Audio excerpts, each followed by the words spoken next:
Woi, bu, dengar dulu. Kenapa Nabi bilang begini? Andai saja boleh manusia sujud kepada sesamanya manusia, maka istri sewajibkan sujud depan suaminya. Dengar baik-baik, bukan Nas'at Latif bilang, bu. Nabi, andai saja boleh manusia sujud kepada sesamanya manusia, maka kalian istri sewajibkan cium kakinya itu suaminya. Kenapa? Karena ibu harus tahu, dosa ibu kami para suami yang tanggung. Beda kami laki-laki dengan ibu. Ibu bikin dosa, ibu tidak puasa, ibu tidak sholat. Meskipun suaminya ulama, suaminya penceramah, suaminya Senin Kamis puasanya, tahajud tiap malam, suaminya hafal Quran, tapi istrinya tidak baik agamanya. Kata Allah, ku ampusakum wa ahlikum narani. Kau suami, pimpin itu istrimu masuk neraka. Beda ibu-ibu, ditanggung oleh kami laki-laki.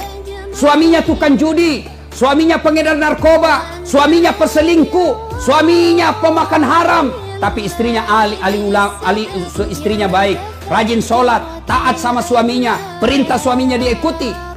Meskipun suaminya bajingan, tidak ada urusan. Suami masuk neraka. Nabi jelaskan kepada ibu, bu, lihat ini, kata Nabi kalau bahasa kita, bu, lihat ini 7 pintu surga, tadkhulul jannati bisalam. Silahkan ibu pilih mana pintu surga yang ibu mau masuki. Itu enaknya jadi perempuan, ditanggung dosanya sama laki-laki. Beda kami laki-laki, ibu tidak tanggung dosa kami. Maka ibu-ibu, yang pertama tujuan suami itu bukan cari nafkah. Ibu yang perlu cari dari suami bukan mendidik yang utama, tapi yang utama adalah cari ridhanya suami. Jangankan ibu keluar rumah, Senin Kamis saja diharamkan oleh Allah apabila tanpa izin suami. Saya ulang, jangankan keluar rumah, Senin Kamis ibu puasa sunnah tanpa izin suami, haram puasa itu.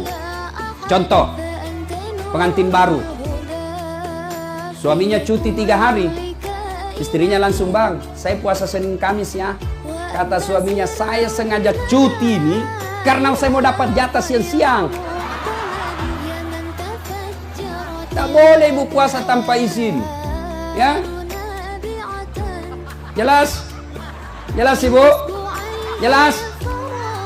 Dengar lagi, ada orang bertetangga, marah ini tetangga, lapor sama Nabi.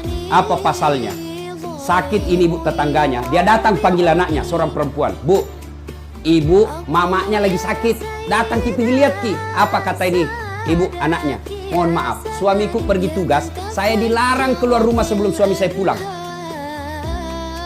Sakaratil maut ini ibunya, datanglah ibu, sudah sakaratil maut ibu, kau datanglah besuk dia. Saya minta maaf, saya mau sekali tapi suami saya belum pulang. Harinya meninggal, mau dimakamkan, datang lagi. Bu, sudah meninggal ibumu, kau datang yang terakhir kalinya. Mohon maaf, saya cukup berdoa. Kenapa? Suami saya belum pulang, saya tidak berani tinggalkan rumah. Marah yang manggil-manggil, dia pergi lapor sama Nabi. Ya Rasulullah, tetanggaku keterlaluan. Dari sakit, sakaratil maut sampai meninggal, tidak datang lihat ibunya. Saya 3 kali datang memanggilnya. Kenapa kata Nabi? Dia dipesan sama suaminya, jangan keluar rumah sebelum pulang. Mendengar ini, apa Nabi marah? Subhanallah, Nabi justru menjelaskan, alhamdulillah, diampuni seluruh dosa ibu yang meninggal karena punya anak yang taat sama perintah suaminya. Ada ibu-ibu Bayangkari begitu? Ada? Yang banyak saya lihat baru 10 menit pergi suaminya juga keluar juga dia apa? Dia tawaf satu komplek. Dia kelilingi semua komplek. Masya Allah. Ya, alangkah bahagianya kita suami pergi menjalankan tugas sebagai aparat negara. Lalu istrinya sholat duha 8 rakaat. Selesai sholat duha dia kirimkan SMS suaminya, Pak, jangan menghalalkan segala cara. Rezeki sudah Allah tentukan. Meskipun bapak kejar, kalau bukan rezeki bapak tidak akan masuk. Tapi meskipun bapak tidak kejar setengah mati, kalau rezeki bapak pasti masuk. Bapak jangan menghalalkan segala cara. Salam sayang selalu dari istrimu di rumah. Bahagianya itu suami kalau dapat SMS begini bu, dia kasih lihat itu semua di kantor di polsek.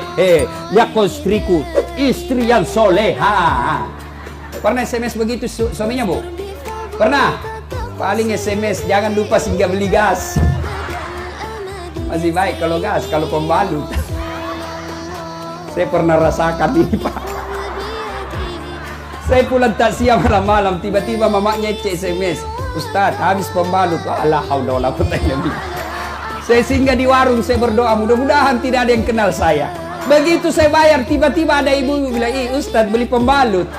Langsung aku bilang, biar daripada saya melahirkan. Pak, Bapak juga jangan tipu suami istri. Pak, jangan pernah nipu istri. Alasan rapat, ternyata pergi merapat. Saya dipanggil komandan, ini namanya istri kasihan kalau sudah lapor, komandan, iya Pak silakan lari, ternyata pergi merapat. Pak, kadang saya ditanya, Ustadz kenapa pangkat golongan saya nggak bisa sekali baik Ustadz, rezeki saya. Saya bilang, Bapak dosa sama istri. Gimana Allah mau bukakan pintu rezeki kalau orang yang setia menunggu Bapak di rumah Bapak khianati? Ya, masih ingat waktu menikah? Apa kita ucapkan waktu menikah? Bapaknya bilang begini yang perempuan, saya nikahkan engkau dengan anak gadisku ini dengan mahar tunai karena Allah. Siapa yang kita jadikan mahar? Siapa yang kita jadikan jaminan? Tunai karena Allah. Kita ambil anak gadisnya orang, dihalalkan anak gadisnya orang atas nama Allah. Allah yang kita jadikan jaminan. Kapolres saja Bapak jadi jaminan. Kalau Bapak salah gunakan, dipindah Bapak, Pak, kalau perlu dipecat. Saya atas nama Kapolres ini diminta untuk, padahal itu bohong. Marah Kapolres, Pak. Apalagi Allah. Maka Bapak kalau sengsara hidupnya, susah rezekinya, koreksi. Mungkin Bapak terlalu banyak mengkhianati istri. Gimana Allah mau bukakan pintu rezeki? Kalau istri suka marah-marah, Bapak, kalau istri suka marah-marah, rumusnya diam. Jangan. Kalau istri marah, minta penjelasan, lebih diam. Kalau perlu makan obat tidur. Karena itu perempuan kalau dia sudah marah, dijelaskan, tidak jalan otaknya, Pak. Apalagi kalau dia bilang, pokoknya, sudah diam saja, Pak. Dijelaskan tidak masuk akal. Sudah dijelaskan, tidak ungkit lagi yang 10 tahun yang lalu. Kenapa dua? ini semua ini. Sudah lewat 7 tahun, masih tidak ungkit-ungkit lagi. Pada dia bilang, sudah mindak berhenti mak. Bertengkar, itu dulu. Maka lebih Bapak minum obat tidur. Kalau dia ngomel, Pak, maklumi saja. Kenapa? Dengar baik-baik. Ada sahabat Nabi, waktu itu Umar bin Khattab presiden. Suka ngomel dan marah istrinya. Maka suaminya mau lapor sama Umar supaya dipanggil, dimarahi sama Umar, presiden. Begitu dia mau lapor sama Umar, dekat dari rumah Umar, dilihatnya Umar juga dimarahi sama istrinya. Pulang dia bilang, presiden aja dimarah, pulang dia. Besok ketemu sama Umar, ya Amirul Mukminin, saya lihat Anda kemarin marah-marah sama istri, diam-diam saja, senyum.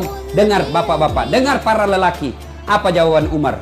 Begitulah cara saya berterima kasih kepada istriku yang telah hamil, melahirkan dan menyusui anak saya.